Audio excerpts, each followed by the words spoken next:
Hello, thank you all for joining. We're going to get started here in just a minute or so. If you want to just drop into the chat your name and where you're zooming in from, that would be great. We'll get started here in just a minute. Thanks for joining us tonight.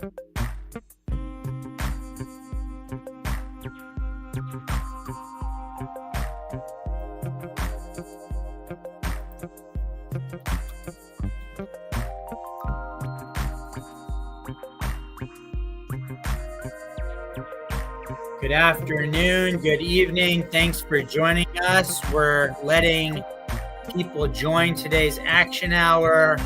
We'll be starting in just a minute. Thanks for being here.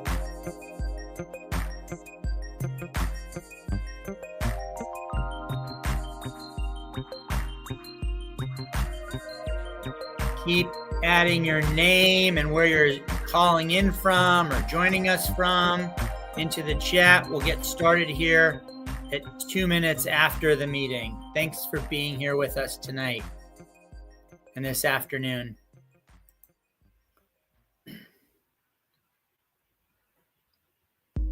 All right. A lot of folks joining us today. Thanks for being here. We'll get started here at 2 minutes after the hour. Fantastic. Okay. All right. Thanks everyone for joining us tonight. Let's get started. I am Jonathan Laventus. I'm the Director for Federal Energy Campaigns at the Sierra Club, and it's great to see some familiar names joining us tonight. Many of you are returning, joined us for our January and February action hours, and so we're glad to have you back with us. Tonight, our action hour will be focused on protecting our public lands and ensuring continued access to them. I'm going to introduce this space in just a minute, but like last time, we'll open with a poem because art and poetry and music are things that can help us get through some of the fear and uncertainty that many of us are experiencing right now. And so I want to tap into that. And so they help us imagine the world we're trying to build here at the Sierra Club, even though it's not here yet. And even though it feels very far away, we want to share this poem with you today. And this is an excerpt from New York Representative Alexandria Ocasio-Cortez. And it reads, "There's no such thing as too late when it comes to climate, because this isn't an on-off switch. The future is about a spectrum of possibilities. Our job is, where are we steering the ship?" So I hope you enjoyed that bit of encouragement from one of our biggest and best climate champs in the country. So what are we doing here today? For those of you new to the Sierra Club, welcome. We're glad to have you with us. The Sierra Club is one of the oldest and largest grassroots environmental organizations in the country. We've got 64 chapters in every state, including Washington, D.C. and Puerto Rico. We run an outings program that gets people into nature. And we also run powerful national, state, and local campaigns to fight climate change, protect wild places and wildlife, and in our communities from pollution. Right now, you're attending our third National Sierra Club Action Hour. At our February Action Hour, more than 3,500 people joined us, and they learned how to make effective phone calls to their members of Congress and write letters to the editor to their local newspapers. And thanks to you, we made over 4,000 phone calls to our federal representatives and shared over 1,000 letters to newspapers opposing Donald Trump's illegal funding cuts to climate and environmental programs. And these are programs that are creating jobs, they're protecting clean air and clean water, and they're keeping our communities safe. And thanks to you, we were able to make these calls and write these letters to the editor. And it was a lot easier than a lot of people thought it was, right? And so it's great to hear. We love the comments in the chat. And so if you're feeling a little nervous about what we're going to do today, don't worry about it. We got your back. And just like we've done before, we're going to walk you through exactly how to take these actions that step by step. And to those of you who haven't joined before, let me just take a minute to explain what these action hours are. We launched these monthly sessions as a way for overwhelmed and concerned people to gather for 1 hour each month to make sense of what Trump is throwing at us and then take meaningful action against it. We're going to start each session with an issue briefing where a Sierra Club policy expert will walk you through some of what's happening in Washington, D.C. or around the country, and then explain what it means to you in your community. And during this hour together, we're going to take a few actions, like I described earlier, that you can leave the action hour feeling like you made a difference. And there's a lot of chaos right now. We know that. And there's so much that needs protecting. Trump and Musk are going after everything, especially our most marginalized communities. And they're tearing apart our government, gutting healthcare, education programs, firing civil servants, undermining democracy, and so much more. But many of us are feeling that heightened level of fear and anxiety, afraid for our families, our loved ones, our next door neighbors. And of course, Trump's attacks are attacking our environment, our public health, and our public lands, and those are reaching new heights. So what can we do about it? Well, we've been hearing a lot from our Sierra Club members and supporters, and they're looking for ways to get involved, and that keeps you focused. And something that helps us cut through that noise and chaos are things like these action hours, where you can show up and take actions and help fight for the things that are most important to you and your community. So we're going to talk about that here in just a minute. But before I turn it over to our issue experts, we're going to tell you a little bit more about what we're going to focus on. Elon Musk, many of you know who he is. His Department of Government Efficiency, which was empowered by Donald Trump, and has led to mass firings, funding cuts, rollbacks on equity and environmental justice. DOGE, the Department of Government Efficiency, is a threat to our future and our public lands. And we must act now as a collective force to prevent DOGE from further harming our communities, our conservation efforts, and our access to public lands. DOGE's actions are more than just political moves. They are a direct attack on the natural places that we hold dear as Americans. And Trump and his polluter allies are systematically undermining our National Park Service, our National Forest Service, and other land management agencies, and the workers who steward these lands. They're putting them at risk. So without our dedicated civil servants and essential funding, national parks, forests, public lands will be less safe, less accessible, and at greater risk to exploitation and environmental damage.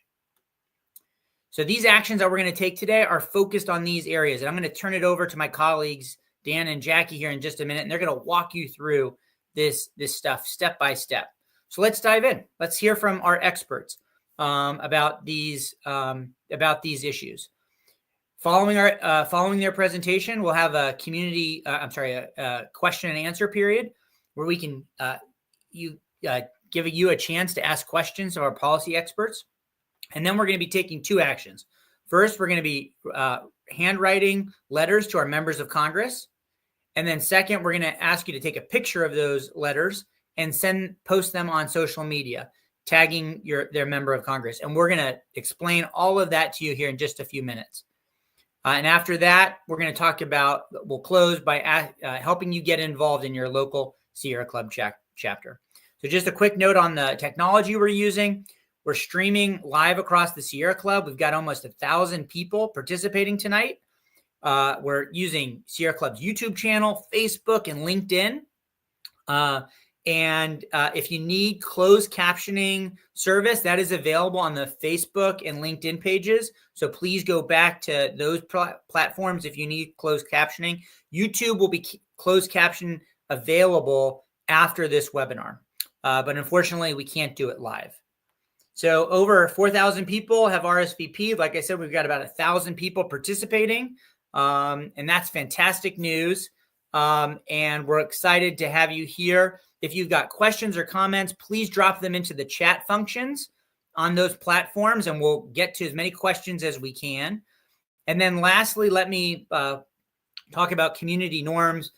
We know that you as members and supporters of the Sierra Club want to engage with kindness and respect, and that you'll be willing to hear and listen to others today. So please follow these community norms that we've put up on the screen. We welcome your questions and comments and constructive disagreements, but please engage with respect.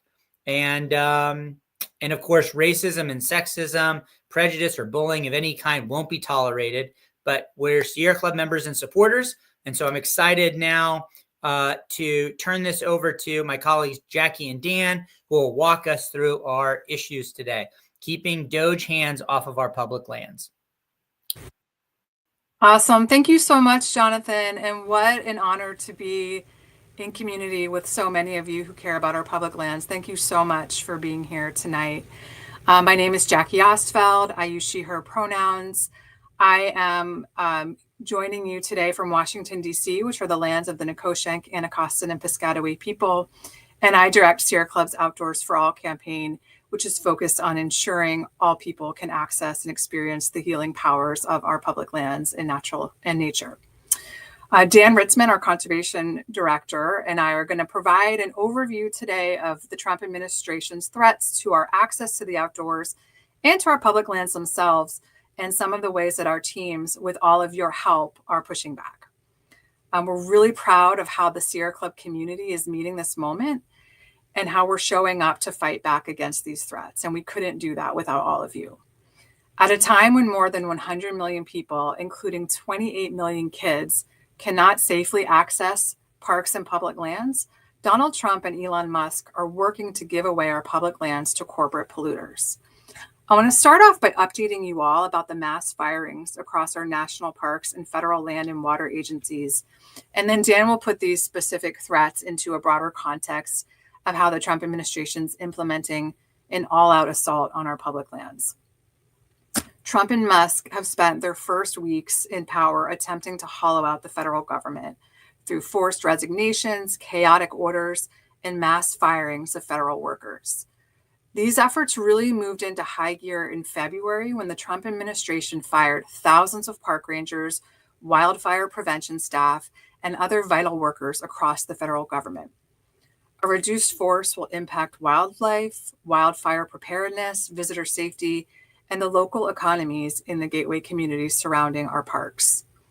When paired with the Trump orders to rescind diversity, equity, and inclusion initiatives throughout the federal government, these firings also impact our ability to ensure that the communities who have been historically excluded from parks and public lands continue having access to those opportunities, as programs that support their participation are also on the chopping block.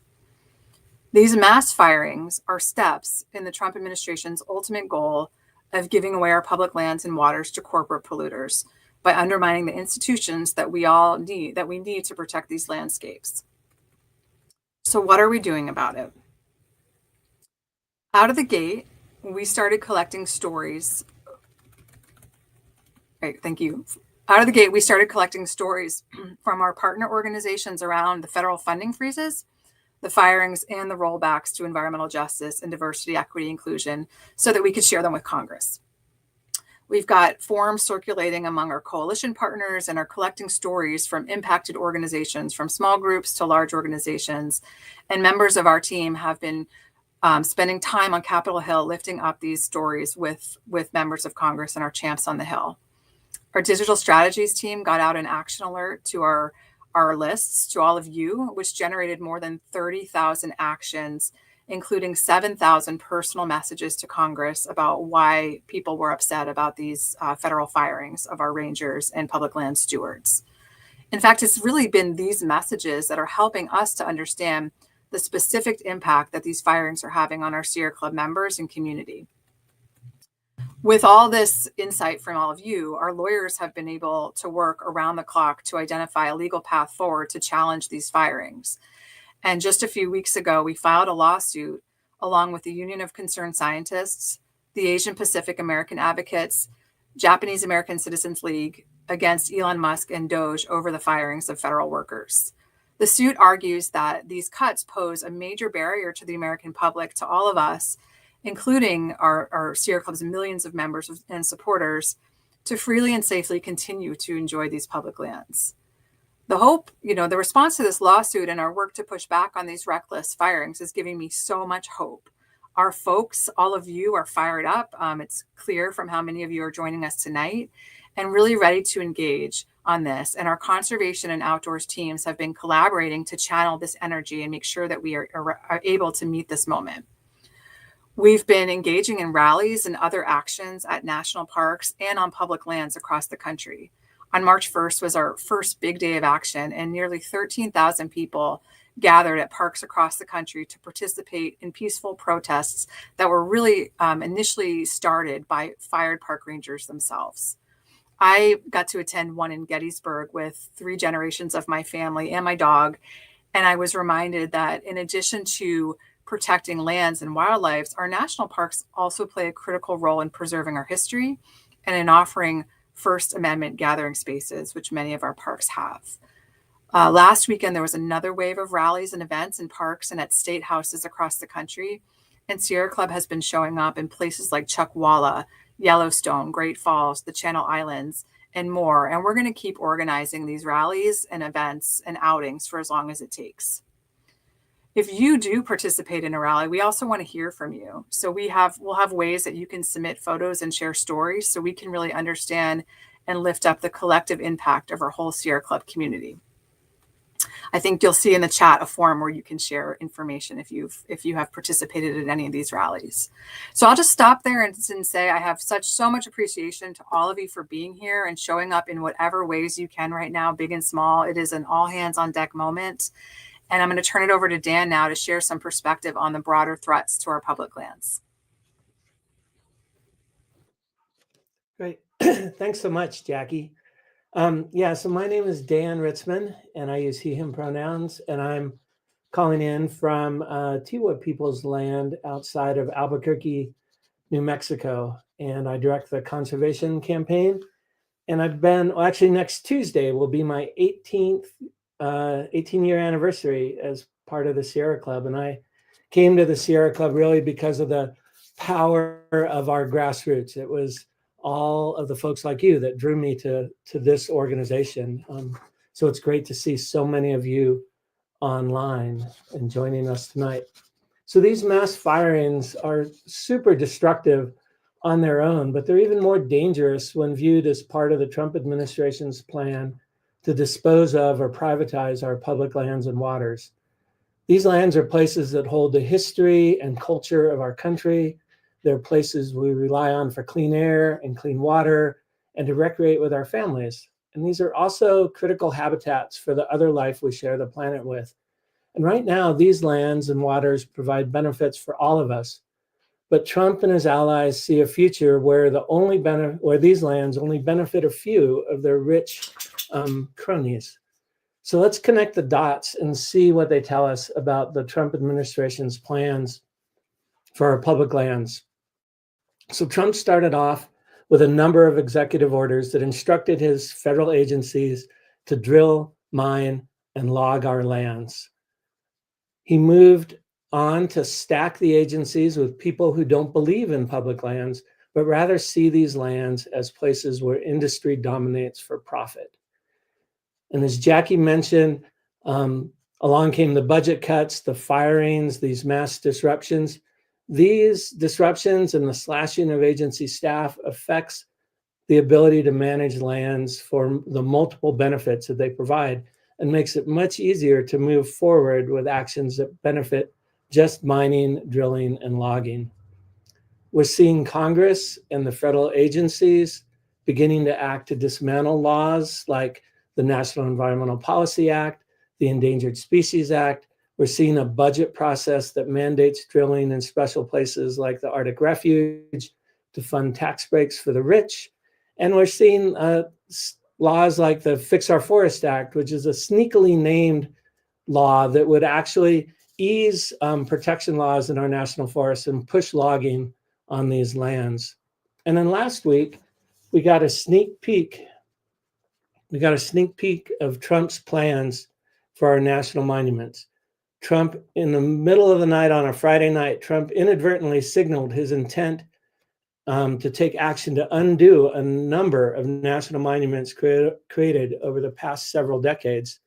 Fortunately, he had to walk those actions back, but now we know what's coming in the future for our national monuments. All of these actions are aimed at opening more of our lands for development and leasing to private industry, and to disrupt the management of the lands. Their plan is that these disruptions and leasing makes it easier to monetize and ultimately privatize our lands. And this threat's real. Right now, the state of Utah is filing a lawsuit that seeks to force the federal government to turn public lands back over to states and to private interests.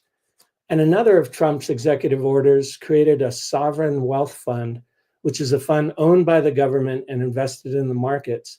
And given our country's deficit, the only real way that Trump could fill this fund would be to lease and outright sell off our public lands.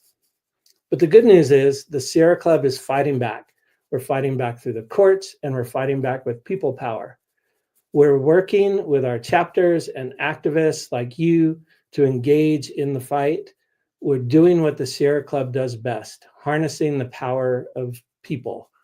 It's a difficult time for our public lands and waters, but I'm confident that working together, we'll be able to defend our precious public lands. And I thank you all for joining tonight and taking these important actions to protect these special places and the people who steward them. I think with that, I'll turn it back over to Jonathan for the question and answer session. Yeah, thanks so much, Dan and Jackie, for your time and your leadership and on these campaigns that you lead. Before we get to question and answers, just a quick touch on the agenda. So now that we've had the issue briefing, we're going to spend a couple of minutes taking questions from the audience. If you've got additional questions, please drop them into the chat functions on the platform you're using. And then after that, we'll get into the actions. It's an action hour. And so we're going to start with some actions so that you can get focused on how to pressure our member of Congress, whether they're a Democrat or a Republican, into defending our public lands and the people that steward them. Okay, so let's take a couple of quick questions. Let me start, Jackie, with you. What's the status of the legal challenges that you mentioned to undo some of the Trump administration illegal and unconstitutional actions? That question's from Deborah. Hang on a sec, let me get off mute. I'll do my best, and I will share that the status of the legal actions and just everything with the courts is like, it's like giving me whiplash and everybody whiplash. I will say that there have been some court rulings that have required the Trump administration to rehire some of the probationary workers, but we are still waiting for action on the more permanent positions. Dan, we got a question from Irv about two special places. Maybe just name what those special places are, why they're so special, and what is Trump doing. I'm talking about Grand Staircase and Bears Ears. Yeah, thanks, Jonathan, and thanks, Irv. That's a good question. So in the first Trump administration, he operated in a very similar playbook. He instituted a process that reviewed a number of national monuments, and in the end of the day, his administration reduced 3 national monuments in size: the Grand Staircase Escalante and Bears Ears in Utah, and then the Atlantic Seamounts National Monument off the East Coast. We filed a lawsuit in that process, and that lawsuit didn't make its way through the whole court process. And we're waiting to see what happens again. We know, given what he tried to do 2 weeks ago, and in that announcement, he was going to rescind the proclamations for Chuckwalla and Satitla, 2 national monuments in California that Biden created towards the end of his administration. And what those 2 have in common with Bears Ears was that they were led by the local indigenous nations, by the tribes in those areas. So I think it's pretty clear that the Trump administration has their sights set on these places that protect the important cultural history of our indigenous peoples, and these national monuments that were created by their efforts. So I think we're expecting to see more coming at us in these places like Bears Ears again. Great. Great. Well, thank you, Dan and Jackie. We will try to answer some of these questions in the chat that we didn't get to. But now that you've understand these issues and why they're so important, let's do something about it. So the two actions we're going to asking you to take today. First, write a handwritten letter to your federal representative and share it on social media or with your friends and family. Will help us put pressure on members of Congress. I saw in the chat function lots of questions about, do these comments and these letters and these phone calls make a difference? And they do. Members of Congress don't see the light until they feel the heat. And so that's what we're going to talk about with these actions today. And so we're going to put that pressure on them, on those members of Congress, to oppose the Trump, Musk, Doge attacks on our most cherished parks and forests and refuges, public lands, national seashores and monuments, all the people that steward them. So first, we're going to be writing handwritten letters because representatives receive fewer individualized letters these days compared to emails or petitions. And each personal letter that they receive carries much more weight. So other tactics are important, and we should continue reaching out to our elected officials in any way we can. But they are the less common ways, like an individualized letter, a handwritten letter, or a drawing, can help cut through some of that noise that the other mediums may not. So, and as for sharing those on social media, we know that not everyone is comfortable with that, but we can also share them with our friends and family and encourage them to take action, who are more likely to take action if they're getting that message from you. And when you specifically share your letter on social media, it allows people to see what you wrote, and see an example and maybe be inspired by that. So we'll also teach you how to tag your member of Congress so their staff and the member of Congress can see it themselves. So let's get into the first action. We're right on track and on time. So let me turn it over to Megan. Megan, take it away. All right, perfect. Thank you, Jonathan. Hey, everybody. My name is Megan. I use she, her pronouns, and I am a national digital strategist here at Sierra Club. So for our first action today, we are writing handwritten letters. As Jonathan said, handwritten communications are a compelling and persuasive form of communication. And we know that many legislators believe that a letter represents not only the position of the writer, but also many other constituents who do not take the time to write. So it definitely carries a lot of weight. And today we're focusing on our representatives. I saw a few people in the chat asking if it makes sense to write to other reps, if your rep is a Democrat, or if you know that your rep already supports these issues. And that is a fantastic question. So even if your rep is good on the issue, it can be helpful to write them a letter to show your support. We know that champions need positive reinforcement. They need to know that we have their backs and that they have like political cover to do stuff. So even that way that they can stand up to pressure from the other side. And then you're also welcome to write to one of your senators or both of your senators if you think that they would be a better target or if they need more pressure on this issue. All right, so first, we are going to take a second to grab your supplies, whatever you need to write. You'll likely want a pen, paper. If you want to draw a picture or add any art, you might want to grab some art supplies.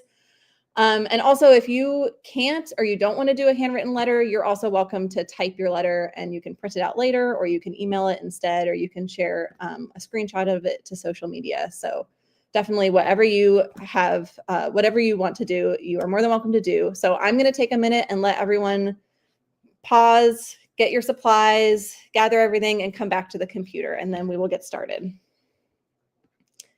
And I am going to grab my pen and paper.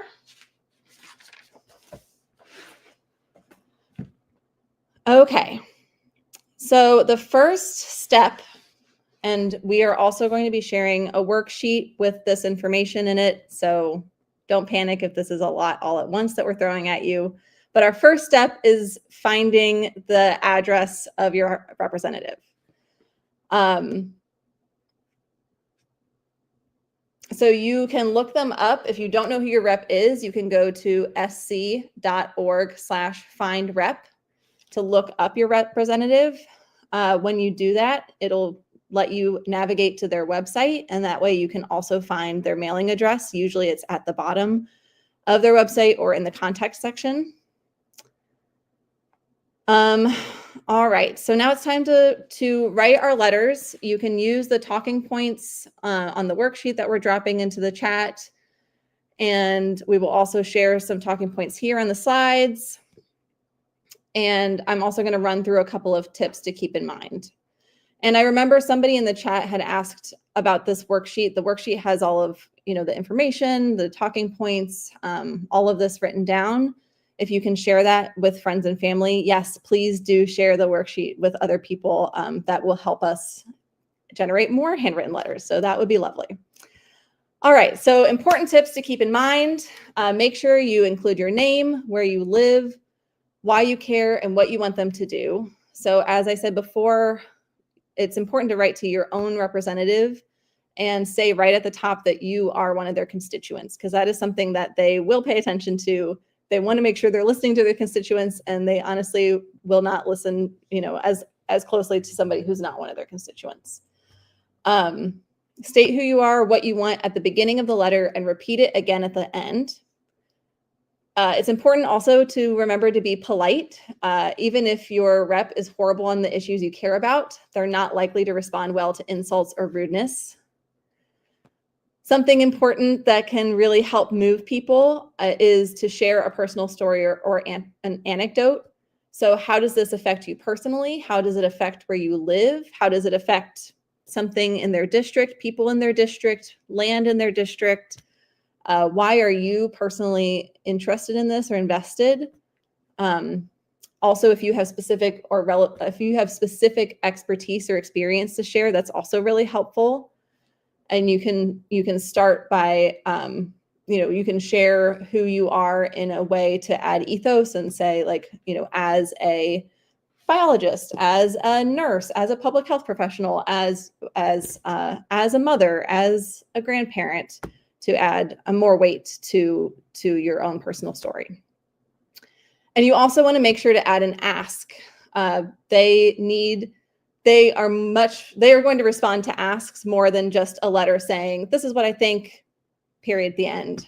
So it could be something like, I urge you to do everything you can to protect our public lands, including voting against budget cuts for parks and forests, speaking up publicly in support of outdoor spaces, and refusing to support legislation that harms lands and the people who steward them. So once you're finished, we're going to take a picture of our letter for sharing, but we're going to take a couple of minutes to draft all together. So feel free to share in the chat if you have any questions, and we can work on responding in the comments while everyone's writing. We'll leave up a slide with talking points, and you can also find all of the talking points and some extra talking points and the tips in our worksheet that we put in the chat as well.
All right, 2 more minutes, and then we're going to move on to the second action.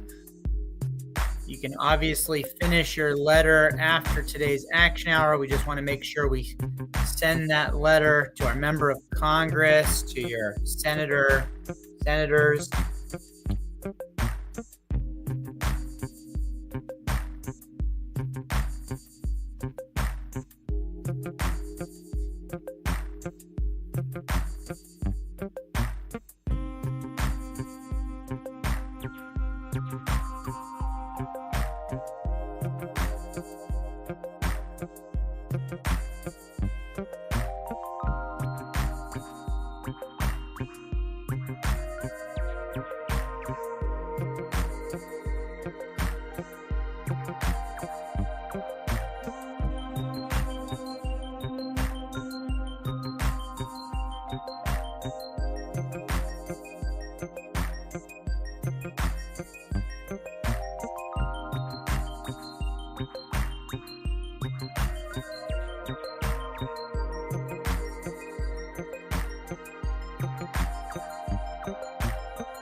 All right. Thank you all for taking that action. Megan, thanks so much for walking us through how to write a letter to our member of Congress, our senators, and the importance of it. I'm excited. Throw into the chat if this was the first time you've written a written letter to a member of Congress. We'd love to thank you for your support and help. I'm going to turn this now over to Hillary to walk us through our second action of the evening. Hillary? Yeah, thanks, Jonathan. Hey, all. So for our next action, well, firstly, my name's Hillary. I use she, her pronouns. I work with the Sierra Club's National Digital Team, and I'm excited to talk through both how we're going to share on social media. We're going to use a new tool, and also why this is important and matters. So as Megan was saying, obviously handwritten letters to representatives can be really effective. We want to make sure we get as much out of them as possible. So part of why we're doing this is hopefully so our representatives will actually see some of our letters. So I'm going to walk you through how you can actually find a social handle for your representative. So when you share, you can tag them if you'd like. And a bunch of people were asking in the comments about whether we should send to district offices or to DC, which is a really good question. Representatives are in DC right now, but it's good to have letters coming into both offices. But also by sharing on social, you'll have another space where they'll be able to see these letters. Finally, obviously, when you mail in a handwritten letter, nobody else but the office will see it. So by taking a photo of it and sharing it, you'll be able to get it in front of people in your community who follow you. So most likely your friends, family members, work colleagues, acquaintances, and they'll have an example of a letter to be inspired by. And then be more likely to take action because they're seeing someone else, especially someone who they can identify with, who is also doing it. So this is going to be a couple of steps, but don't worry, they're all in that action worksheet. I'm going to walk through them really quickly. And let's change. Oh, we're already on the slide for steps. Perfect. Okay. So these are the steps we're going to walk through. We're going to use a sharing tool, which we'll put in the chat and is also in the worksheet. And we'll send around everything afterward as well. This is a tool to make sharing easier. It's not required. You can just post directly to your favorite social platform. It's no problem if you don't want to use this. But we've drafted some pre-drafted posts to make it a little easier for you. And so let me actually share my screen so that you can see what those look like. All right. Okay, so here are the pre-drafted posts. And you can see that we have 4. 2 of them do not have space to put the name of your representative, though when you go to post, you still can. And, oh, sorry. There we go. This is what you'll see. And then you have 2 of them where you can add it in right here. Again, you don't have to use this tool. You're welcome to just go take a couple of notes from your letter that you've been writing and share directly. But if you'd like to use this tool, you're going to want to look up your representative's name if you'd like to include it. So you can very simply just go to Google and type something like rep. So I'm in Denver, Colorado. Oh, you can see I checked this out already. I'm in Denver, Colorado, and my representative is Diana DeGette. So I'm going to search her name and I'm going to share to Blue Sky. So I'm going to find her Blue Sky account right here, which is @DeGette. And then I'm going to put it in, actually like this one better, right here. And then I'm going to choose which social media I want to use. So I'm going to share on Blue Sky. And then I'm going to click this button. And you'll be able to either take a photo of your letter. Well, there's 2 of me on the screen. Or you can just directly use your camera if you do this through your phone. So I'm going to take a picture of my letter here. It's okay if your letter is not complete. You can take it or you can wait to do this after. But we'd love to get start sharing some letters. So if you've started drafting your letter, you can just take a picture of what you started. I think that'll be good enough. And I think we need to flip. There we go. Is that straight for everybody? Cool. All right. So I'm going to take a picture of my letter. I'm going to save it. And then I'm going to click share. Okay, great. I'm just going to check to make sure that the tags worked. It did. Oh, whoa.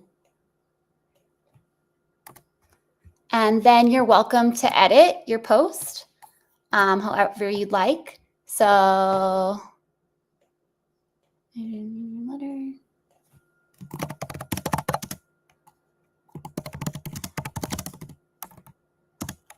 So just whatever you want to say to make it in your own words. And then some platforms will automatically pull the photo. I can see that this didn't, but it's just going to be right here in my recent photos. All righty. So I'm going to check the comments really quick to make sure this is working for folks. Not on social media for privacy readings. No problem. If you're not, let me actually just post this. Here we go. No, done. All right, I'm going to switch back to the slides.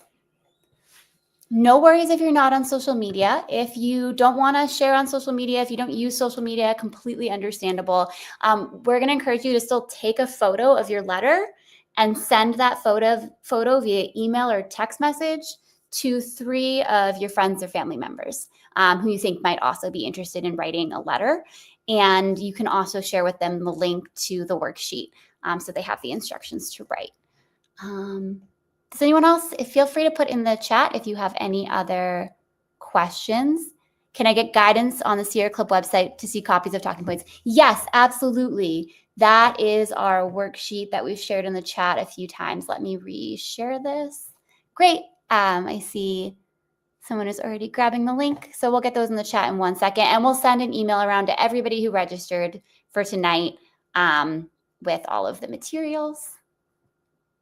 All right. Well, I will give folks about 5 minutes to, 3 to 5 minutes to actually share their letter. So I'm going to put the music back on and let you share. Feel free to keep putting questions in the chat.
All right.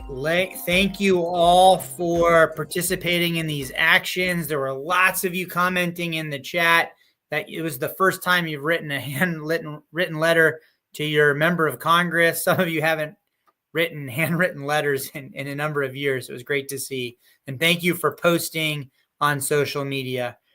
I'm going to turn it over to our Sierra Club chapter capacity team to share a bit about the Sierra Club chapters and how you can get involved locally. And then we'll wrap up. But thanks everyone for all of these great comments in the chat that you're sharing. This is great news. So let me turn it over to Sarah. Awesome. Thank you, Jonathan. Hey, everyone. Thanks for taking action today. I'm so excited to be here with my fellow climate activists. I'm Sarah Clark. I use she, her pronouns. I'm joining you from beautiful Denver, Colorado. And as Jonathan said, I'm the Western Regional Chapter Capacity Director here with Sierra Club. But let's be clear, polluters and corrupt politicians are pushing dangerous policies that threaten our air, water, and public lands. But our chapters aren't standing by. With 64 chapters all across the US and Puerto Rico, we're organizing, we're mobilizing, we're going to the rallies, we're showing up, and we're fighting back hard. No matter what happens in Washington, our chapters are on the ground, taking action at the local and state level. We're holding polluters accountable, pushing bold clean energy solutions, and making sure lawmakers at the state level and in Congress hear from people just like you, not the corporate lobbyists and not Trump's buddies. Whether it's leading grassroots campaigns, taking people outside to connect with the lands we're fighting to protect, or lobbying our decision makers, our chapters are turning our passion, into power. Our team works directly with chapters to strengthen organizing strategies, support volunteer leaders, and grow the movement. We're here to make sure climate activists like you have tools, resources, and community needed to create real, long-lasting change. If you're ready to get involved, please fill out the form in the chat. Our team is going to work with you and connect you directly to the Sierra Club chapter near you.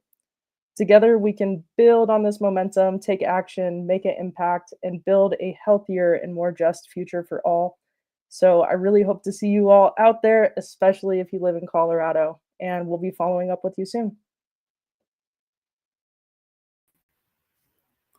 Awesome. Thanks so much, Sarah, for your comments. I'd certainly encourage all of you today to learn more about the Sierra Club's chapters and to take action with us through our chapters.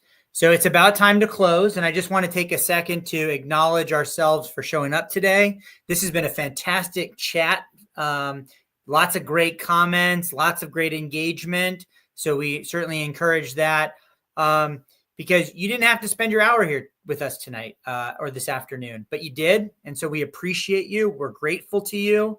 And we invite you to join us at our next action hour.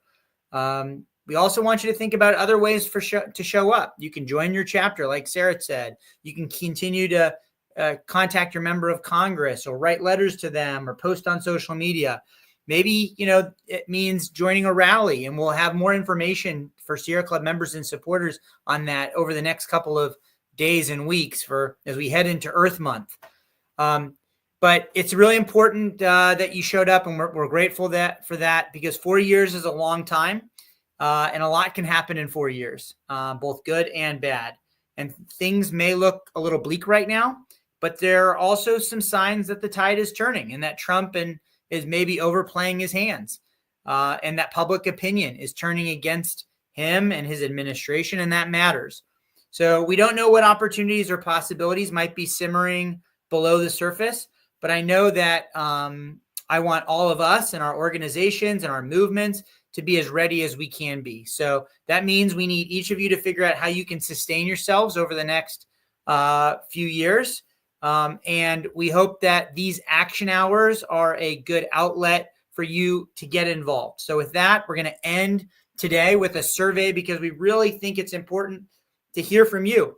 This is a new program. This is our third action hour, and we'd really love your feedback. So we're going to be back next month with another action hour, and you can help us improve. So please, if you've got 1 or 2 minutes to take the survey, you can click on the QR code on the screen and take that action. I think we're putting a clip in the comments as well. So take that 1 or 2 minutes to let us know how we're doing, ways to improve, ways to better connect with you and your communities so that we can do what we need to do, which is protect our planet and our public lands and our from being attacked by Donald Trump and his administration. But I'm hopeful that we're going to be able to do a lot together. So thank you again for your time, and feel free to hop off. And we look forward to seeing you next month. Take good care. Yeah, please take the survey that's on the link. We'll be able to collect that information straight away. So thank you all.